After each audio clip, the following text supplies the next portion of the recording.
Assalamualaikum warahmatullahi wabarakatuh. Salam sejahtera bagi kita semua.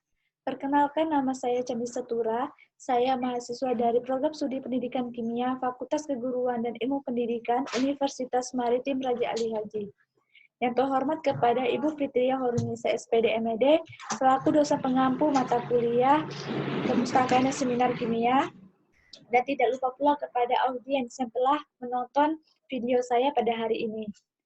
Baiklah, di sini saya akan menampilkan seminar proposal saya yang berjudul Penggunaan Model Pembelajaran Problem-Based Learning untuk meningkatkan efektivitas belajar siswa pada materi kesetimbangan kimia kelas 11 MAN 1 Tanjung Pinang. Adapun bab 1 pendahuluan, sebab-sebab tersebut adalah latar belakang masalah, rumusan masalah, tujuan penelitian, manfaat penelitian. Kita masuk ke subbab yaitu latar belakang masalah. Nah, di sini masih terdapat kesulitan pada siswa dalam memahami materi kimia pada pokok bahasan kesetimbangan kimia. Hal tersebut disebabkan karena siswa belum memahami cara menghitung molar pada saat setimbang dalam reaksi kimia. Maka dalam hal ini menyebabkan pembelajaran kimia pada khususnya materi kesetimbangan kimia sulit untuk dipahami mereka sehingga terjadi salah satu permasalahan siswa di kelas 11 dalam materi kesetimbangan kimia tersebut.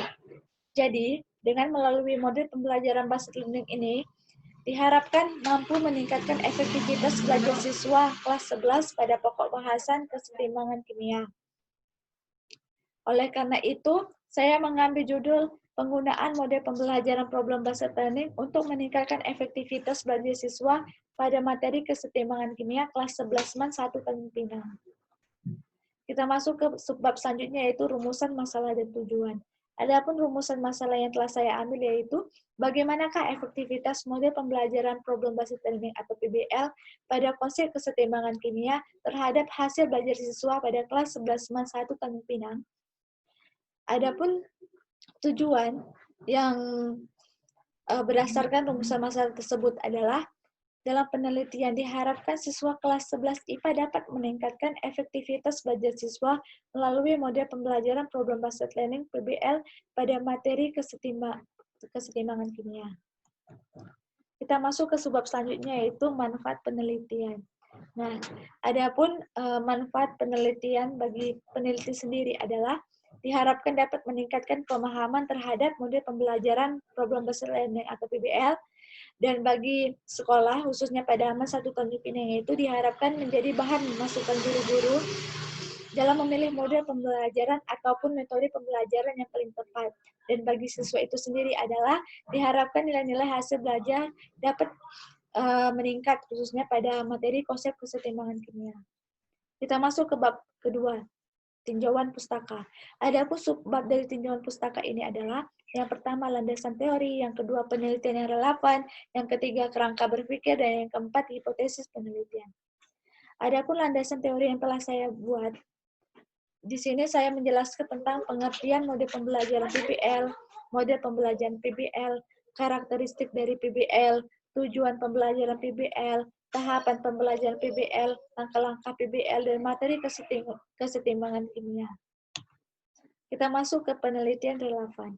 Nah, adapun penelitian relevan dari yang pertama itu Mauri Rasma melakukan penelitian di Mas Darul Ihsan Aceh besar menunjukkan bahwa model pembelajaran PBL dengan menggunakan makromedia flash pada materi asam basa dapat meningkatkan hasil belajar siswa dengan nilai pretest 62,812%, sedangkan nilai post tersebut adalah 83,43%. Yang kedua itu penelitian yang dilakukan oleh Ahmad Saifuddin pada tahun 2011 dalam penelitiannya berjudul Upaya Meningkatkan Hasil Belajar Siswa dengan menggunakan model PBL di MAN 12 Jakarta Barat. Yang ketiga itu penelitian yang dilakukan oleh Nur Hikmah pada tahun 2012 yang berjudul keefektifan penerapan model pembelajaran based learning terhadap peningkatan kualitas pembelajaran IPA siswa kelas 5 Sekolah Dasar Negeri Adiwerna 4 Kabupaten Tegal. Dan yang keempat itu, penelitian yang dilakukan oleh Fani Widianti Nasution pada tahun 2012 yang berjudul Penerapan Model PBL untuk Meningkatkan Hasil Belajar Siswa dalam Kegiatan Belajar pada Siklus 1 ke Siklus 2. Dan yang terakhir itu, beberapa penelitian yang pernah dilakukan terkait dengan pembelajaran berbasis masalah atau problem based learning, yaitu penelitian dilakukan oleh Fitria di SMA 12 Banda Aceh, menunjukkan bahwa terdapat perbedaan hasil belajar siswa yang diajarkan dengan menggunakan model PBL melalui metode proyek. Nah, kita masuk ke sebab selanjutnya, yaitu kerangka berpikir. Nah, di sini terdapat judul penggunaan model pembelajaran problem based learning untuk meningkatkan efektivitas belajar siswa pada materi kesetimbangan kimia kelas 11 MAN 1 Tanjung Pinang. Di sini menggunakan kelas kontrol dan eksperimen. Hasil penelitian itu model pembelajaran PBL dalam kelas kontrol, ada materi kesetimbangan kimia, model pembelajaran pada kelas eksperimen. Dan jadi dari kelas kontrol dan kelas eksperimen ini hasil penilaian dari kelas kontrol dan eksperimen itu kita membuat kesimpulan dari proses kelas tersebut. Nah, kita masuk ke hipotesis penelitian. Nah, jadi yang saya dapat H0 itu tidak ada pengaruh yang signifikan pada hasil belajar siswa dengan penggunaan model pembelajaran problem based learning pada materi kesetimbangan kimia. Dan H1 yang saya dapat adalah terdapat pengaruh yang signifikan pada hasil belajar siswa dengan penggunaan model pembelajaran problem based learning pada materi kesetimbangan kimia. Kita masuk ke bab 3, metode penelitian. Adapun subbab dari metode penelitian ini yaitu tempat dan waktu penelitian, populasi dan sampel, jenis penelitian dan pendekatan, rancangan penelitian, instrumen penelitian, teknis analisis data, dan teknik pengumpulan data. Kita masuk ke subbab tempat dan waktu penelitian dan populasi dan sampel. Tempat waktu penelitian ini dilaksanakan di MAN 1 Tanjung Pinang pada bulan Juli 2020. Populasi dan sampel. Penelitian ini dilakukan di MAN 1 Tanjung Pinang. Sampel yang diambil adalah penelitian kuantitatif, guru bidang studi, dan siswa kelas 11 IPA 1 dan IPA 2 dengan jumlah siswa kelas IPA 1 sebanyak 30 siswa dan kelas IPA 2 sebanyak 23 siswa tahun ajaran 2019-2020. Kita masuk ke sebab selanjutnya, yaitu jenis penelitian, pendekatan, dan rancangan penelitian. Pendekatan yang digunakan dalam penelitian ini adalah pendekatan kuantitatif. Terdapat dua kelompok, yaitu kelompok kontrol dan kelompok eksperimen. Nah, jadi pada kelompok kontrol menggunakan model pembelajaran konvensional, sedangkan kelompok eksperimen menggunakan model pembelajaran based learning. Teknik pengumpulan data. Dalam penelitian ini, pengumpulan data mengenai pelaksanaan dan hasil program dan tindakannya akan dilakukan dengan menggunakan beberapa instrumen. Yang pertama itu, saya ambil wawancara, yang kedua itu tes, dan yang ketiga itu adalah lembar observasi. Kita masuk ke subbab selanjutnya, yaitu teknik pengumpulan data dan teknik analisis data. Instrumen penelitian.